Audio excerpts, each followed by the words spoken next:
There's this crazy story at the beginning of the Bible. We have Adam and Eve, and they're in the Garden of Eden. And everything in this garden is great. It's exactly as it should be, except there's this one tree that they're told by God not to eat from because it's dangerous and it will kill them. So that's it.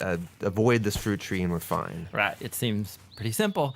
But in this garden, there's a snake, and it starts telling a different story. It says that if you eat of this tree, it's not going to kill you.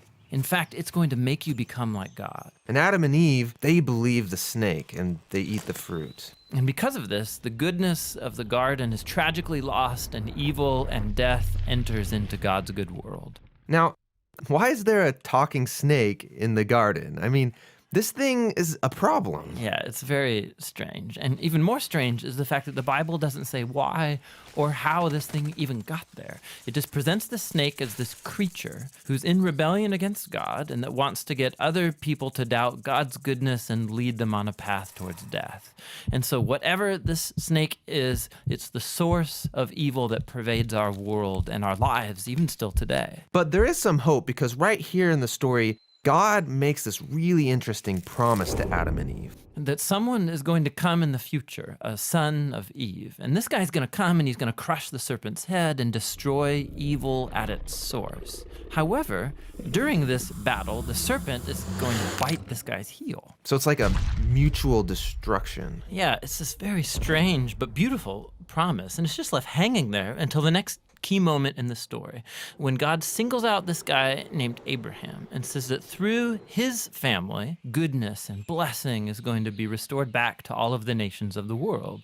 And as we follow this family, we get to one of Abraham's great-grandsons, this guy named Judah. And he receives this promise that a king is going to come from his line and that the whole world's going to follow this king, and he's going to bring peace and harmony, and there'll be lots of food and wine and milk and vineyards, and it's going to be awesome. The first king that we meet from the line of Judah is a guy named King David. And he's a hero. Maybe he is the snake crusher. But it turns out that David is infected with the same evil as the rest of humanity. He never crushes the snake, just the opposite. However, God makes a promise to David that this king is going to eventually come from his line. But as you go on in the story, one by one, each generation of his sons, they're just total chumps. They give in to the snake, they choose evil, they go after money and sex and power and following other gods. Things get so bad that they run the nation of Israel right into the ground, and the big bad empire of Babylon just takes them out. And so now there are no more kings to even fulfill this promise. So it seems like the whole plan is lost. But during these dark days, there's this crazy group of guys called prophets, and they just kept talking about this coming king and reminding us of the promise that he'll come, he'll defeat evil, he'll restore the garden. Now, one specific prophet, Isaiah, he tells us more about why this king is bitten. Isaiah says that the promised king receives this wound because of humanity's evil, and that it kills him. But then all of a sudden he comes back, and Isaiah says it's because he suffered this wound that he can now become a source of healing to other people.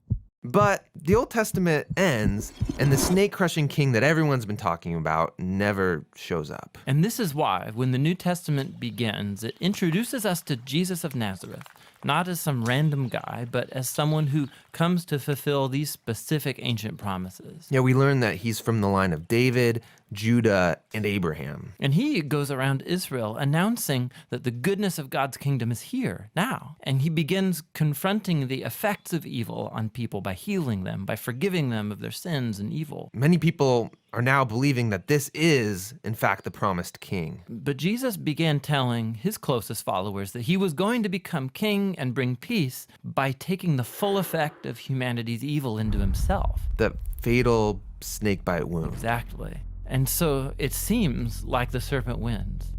And this story actually would be a tragedy except for what happens next. Jesus rises from the dead.